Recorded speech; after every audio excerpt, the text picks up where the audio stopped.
نفذ اللي في دماغك برضه. ماما انا ليا طريقه تفكير بتضايقك، لو سمحتي بقى سيبيني اتصرف في حياتي بطريقتي. طريقتك يعني ايه؟ مش مهم يعني ايه، اديك شايفه حالي وصل لايه عشان حضرتك مصره نفكر بطريقتي. طريقتي؟ هو الحق بقى غلط دلوقتي؟ يا ماما لو سمحتي مش عايزين نختلف تاني يا ماما، ومش هنتفق، وانا ما بقتش عيل عشان تمشي لي حياتي.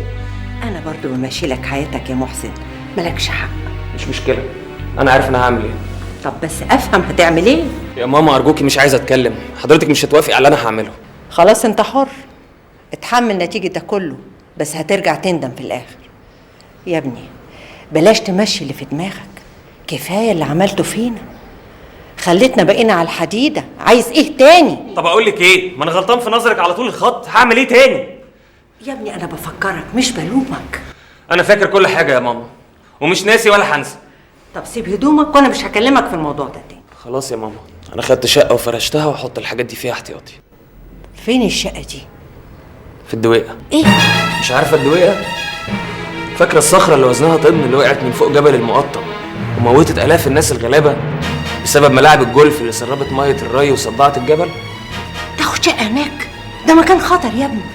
الاف الناس عايشين في خطر هناك كل يوم والحياه ماشيه عادي. الله، طب وعليك من ده بايه؟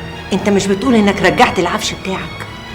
واجرت كمان مكتب السياحه لواحد صاحبي. كمان؟ امال هتشتغل ايه ان شاء الله؟ يا ماما انا خلاص اشتغلت كتير، وجه الوقت بقى اللي غيري لازم يشتغل. الكلام ده مش مريحني يا محسن. المضطر يركب الصعب. ايه الالغاز دي؟ مضطر لايه وصعب ايه؟ يا ماما ريحي دماغك وسيبيه الايام اللي جايه دي خطط لها انا بقى بمعرفتي.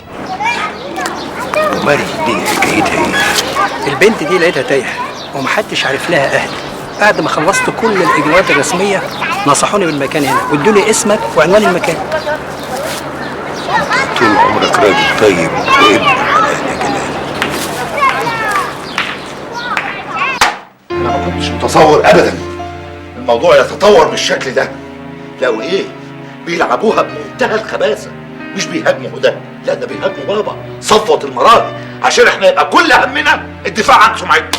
يا حماده ما هو احنا عارفين ان هي دي طريقتهم في كل الاحوال، واحنا لازم نلعب معاهم بنفس ورقهم.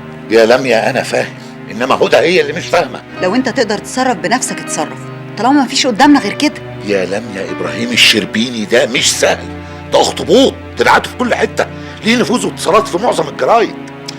لكن برضه في اكتر من صحفي من اكتر من جورنال اتصلوا بيا وعايزين ردود على ال 12. طب ما هي فرصه وجات لك لحد عندك اهو.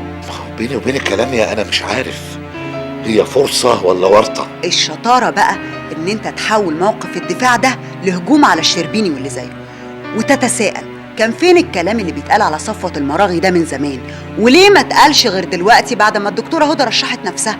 الكلام اللي انت بتقوليه ده كلام كويس، بس ده عايز بقى دماغ فايقه ورايقه. لميا انا اي كلمه اقولها دلوقتي ممكن تتاخد عليا وتضرني وتضر الشركه. يا سيدي ناقش الموضوع مع محامي الشركه واكتب الردود على اسئلتهم واديها له يراجعها لك قانونيا عشان تحمي نفسك.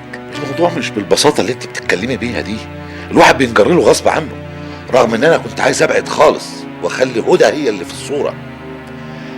اما خلاص الواحد رجله جت وبقى صعب قوي قوي انه يبعد. ما تقلقش ان شاء الله خير.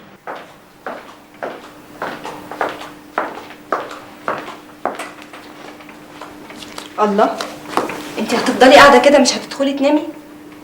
ايه الخبر المهم اللي شغلك قوي كده؟ خبر عن هدى المراغي. هدى المراغي؟ هدى المراغي مين؟ مرات مراد، اصلها يا ستي مرشحه نفسها في انتخابات مجلس الشعب. قلتيلي. تعرفي ان وشها سمح بس عينيها كلها جبروت وقوه. وحياتك لولا ان هي غنيه كان ايه؟ كان يجوزني زمان؟ لا، كان شاف غيرها. خلاص كل شيء انتهى بقى مجرد ذكرى. والله اليومين دول احلى يومين عشتهم في حياتي. انتي لسه شفتي حاجه؟ انتي جايز بعد كده تسيبي البلد وتيجي تقعدي معانا هنا على طول. يا ريت ينفع، بس انا عارفه ان الحلم ده هصحى منه قريب. متقلقيش يا ايمان، هنجيلكوا وتجولنا ونزور بعض طول الوقت ان شاء الله. يعني الحلم مستمر، اطمني. بعد اذنكم. ايوه يا نجله، الله يسلمك. ازيك يا حبيبتي؟ وحشتيني. كده برضو هو ده اللي هتيجي. الموبايل بقى كأنه واحد من العيلة، كأنه واحد غلس كده بيدخل في أي وقت. بس أنا مريحة دماغي منه وقافلاه على طول. عاوزين نخرج بكرة بدري شوية قبل ميعاد الدورة التدريبية بتاعتك. مش مشكلة يا خالد، إذا عندك حاجة خليك براحتك وأنا هتصرف. بس ليه؟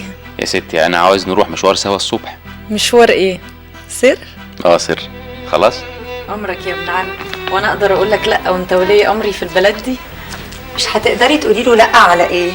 على كل اللي يأمرني بيه سعادة وكيل النيابة. لا بقى، خالد عمره ما اتعامل مع حد على إنه وكيل نيابة. فعلا عندك حق. تاني يا شباب انتوا مسهرين ايمان معاكم لحد دلوقتي؟ اللي زيها ناموا المغربيه. ده هي اللي مسهرانا والله يا بابا. كده برضو عمي يقول عليا ايه دلوقتي؟ أيوة مسهرانا وهتخلينا مش هنعرف نروح شغلنا الصبح. حتى انت كمان؟ طب اقعدوا الظاهر هتسهر عمها معاها. لا يا عمي، ده انا قلت حضرتك اللي هتنصفني. يا حبيبتي دول كائنات ليليه وغيروا طباعهم بصعوبه. يبقى الحمد لله انا براء. انت خدتي الكلام بجد ولا ايه؟ على مهلكوا على البنت شويه، ايمان مش قد هزاركم دي يبقى انت لسه ما تعرفهاش يا بابا. لا ده واضح بقى ان انا اللي لسه ما عرفتهاش يا عم. اهم حاجه تخلي بالكوا على بعض. لو عوزتي اي حاجه يا ايمان انا تحت امرك.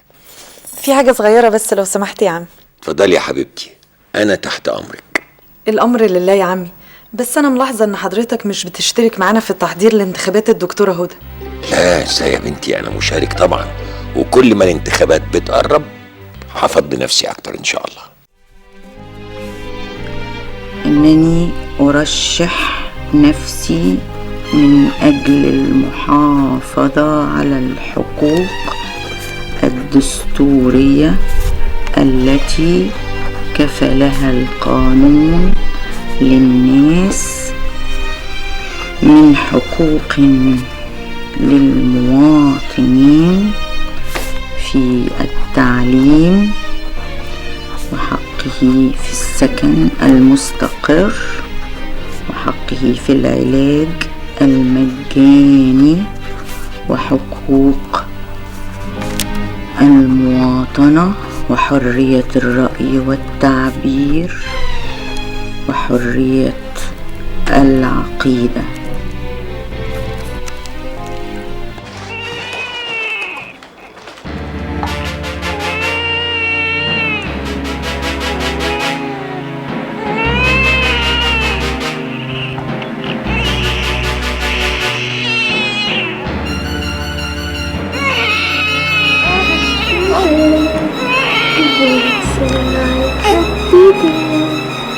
يا حبيب ماما انت قولي طالع ليه جميل بالشكل ده.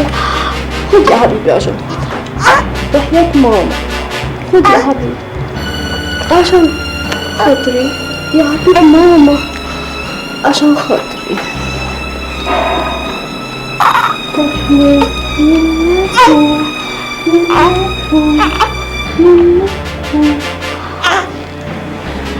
عشان خاطر ماما يا ربي. يا بنت كده يعني مش هينفع ما تاكلش خالص يا بابا. بعدين